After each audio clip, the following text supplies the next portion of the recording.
গোবিন্দ ভজনে করব করব বলে কালো চুল সাদা হয়ে যায়। ধীরে ধীরে আমার নয়নের দৃষ্টিশক্তি কমে যায়। এমন একটা সময় আসে রে ভাই, আমার হাঁটিতে চরণে চলে না, দাঁড়াইলে মাথায় ঘুরায়। সেদিন গৌরী চরণে কেঁদে কেঁদে বলি, হে গৌরী হরি, 84 লক্ষ জুনি ভ্রমণী করে পেয়েছি সাদের মানবী জনম।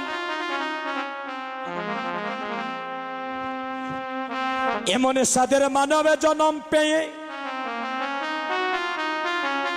এই জনমটা তো আমার গোবিন্দ সেবায় লাগলো না। এমন সাদের মানবে জনম পেয়ে মায়ারে সংসারে মায়ারে মুহে পড়ে রইলাম।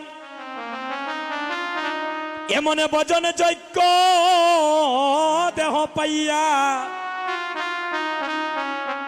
একদিন ভক্ত সঙ্গ করিলাম না।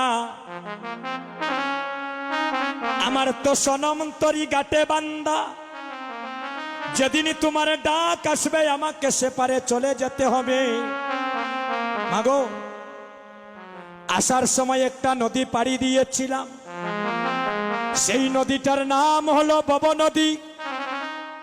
আর এই মানব লীলা সাঙ্গ করে যেদিন সবাই যাব